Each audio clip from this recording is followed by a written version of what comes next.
When I put out my worst sim video with all bad traits and couldn't really get him to be in a bad mood, people repeatedly recommended roBurky's Meaningful Stories mod. After playing with it just a brief time, I was staggered by how much there is to talk about with this mod. It brings a depth to the emotion system that's not really found anywhere else in Sims 4. We all know that emotion has a huge impact in this game. I mean, it's basically the core mechanic and everything else feeds off it. It affects skills, careers, and all social categories. Happy drowns out everything, and it can come from dozens of places, so Sims are almost always in a good mood. They're also really unstable. Their mood flip-flops back and forth. It's always shifting around and makes them seem unhinged. roBurky's Meaningful Stories steps in to address a lot of the issues around the emotion system in its own way. So let's get into everything it improved upon and why you should probably go give it a try when we're done. First of all, in Meaningful Stories, the happy mood is substituted for fine. After all, feeling fine is a positive thing. If you're fine and confident, you're confident, right? Fine will boost moods the same way happy does. Fine can also boost happiness. You heard that right. Happy is its own mood in Meaningful Stories, and it's probably the best positive mood mechanically. It can do what all the others do to boost any skill you like. It's just not a mood you'll see every day. Instead, we have what's called true happiness. Happy moods only come here and there around big life events, accomplishments, or things a sim really enjoys based on traits. So it seems complicated, but it's not. Fine boosts other moods, and happy is the elation you feel when you're super relaxed, having fun, or in love. It's more human feeling because we are not always happy, but more often just okay. Now let's talk about bad moods. I was talking about this in my bad sim video. Negative moodlets like uncomfortable don't stack with angry or sad, so they don't get a boost. Meanwhile, all the positive moods are boosted by happy. That's going to lead to happy having a huge advantage, right? Well, with Meaningful Stories, that's tossed out. Uncomfortable now has the potential to boost all the negative moods. So if you're a little angry and get hungry or need to poop, and you're going to be more likely to have angry be the main emotion. It won't just trigger on needs, it could be sleeping in a bad bed or getting wet in the rain. Lots of things make Sims uncomfortable. This is one big thing that this mod has going on that makes Sims feel more human. Being in a bad mood while also being uncomfortable is something that's hard to overcome. You've got to fix something, not eat a lemon, unless you're hungry. Just these two changes to happy and uncomfortable would have made this a successful mod in my opinion, but there's a lot more here. When something happens to a person, it tends to hit hardest at first and dwindle off as you come to accept it or it becomes a recent memory.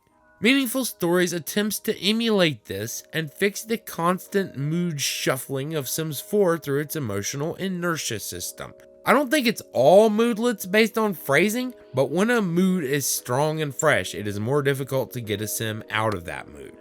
The strength of moods is multiplied by how fresh they are. A new mood may require twice as many points to overcome. roBurky gave me an example. If you started out with a score totaling +3 angry, you would at first need +8 inspired or happy to change the Sim's emotion immediately.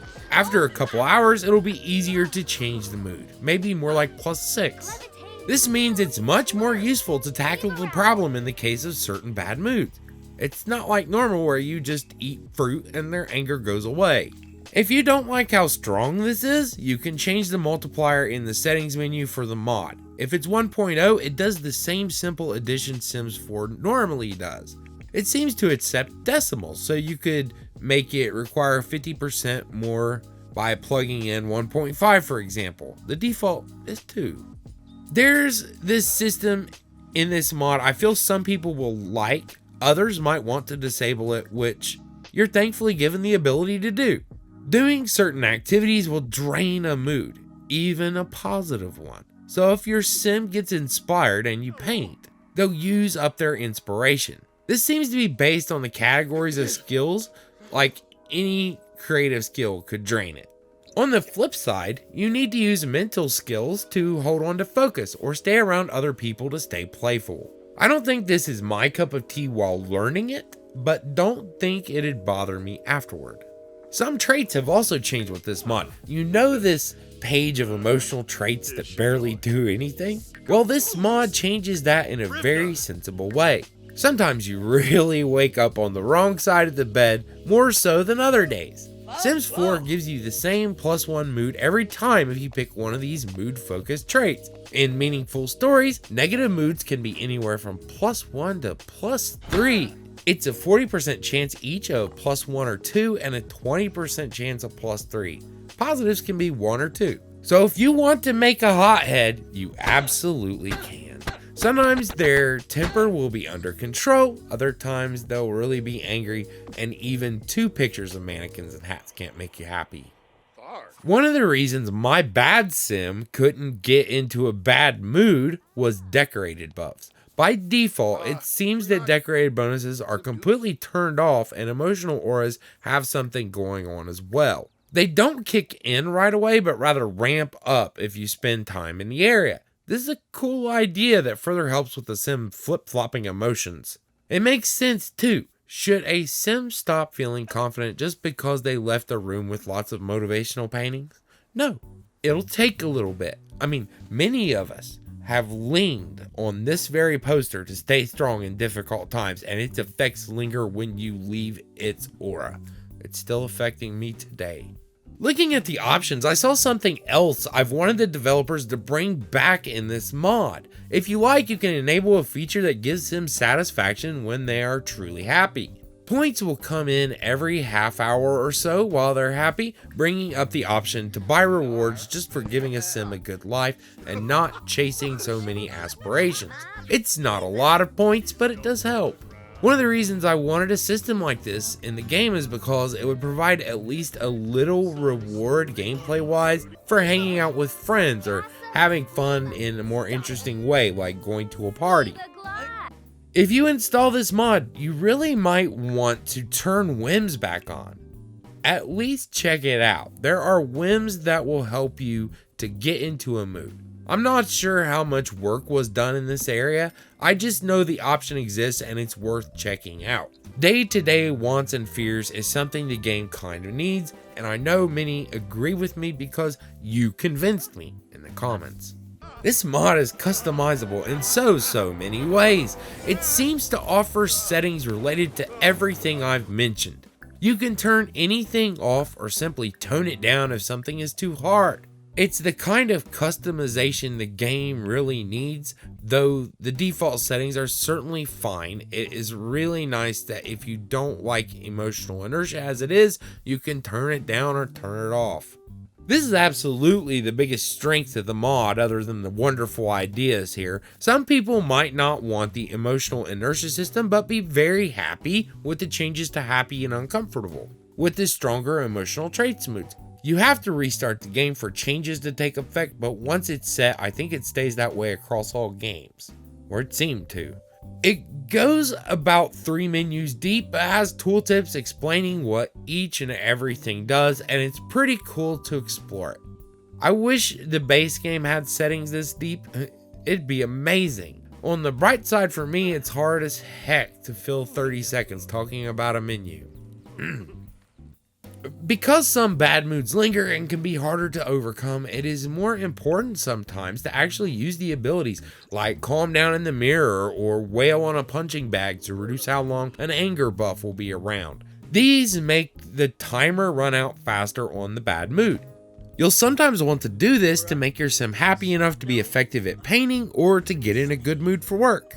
Sims is not meant to be a hard game, but we still sometimes complain about difficulty because it can have next to none at all. You can expect meaningful stories to make things take a bit more time to pull off, especially in the early game, and I suppose that's the benchmark for difficulty in Sims. It's not about actions per minute or twitch reflexes, but good management and caring for Sims well, making good decisions.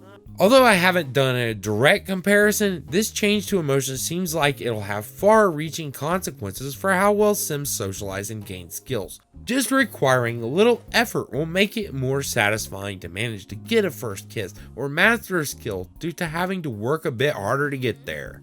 Emotions are definitely the backbone of this game along with needs, so it definitely changes how you play the game and what the experience will be like. I had a lot of time where my sim was uncomfortable, angry, or embarrassed and couldn't just get right out of it. Something I noticed is that this isn't just impacting your sim. I mean, it's obvious when you think about it, but it's making other sims' moods more likely to be negative as well. So you'll see more pissed off or embarrassed sims when you're out and about. I love this. Because as I said, a lot of the game's potential is wasted when everyone is happy. This will also make you think a bit more about which traits you pick for a sim, as those like hot-headed can actually have an effect now. Picking some traits that will help you easily get happy can make it a bit easier to get to know the system. roBurky has clearly put a lot of work into this mod. I'm linking to their Patreon and the page to download the mod. Be sure to browse around it, as there are a few details in there that will help you. There are these learn more links on each option. This is just a friendly reminder that you should always read up on a mod before you turn to the creator for support. Overall, I think I'll be keeping this for some of my recorded games, even if I'm cursed to play in vanilla most of the time.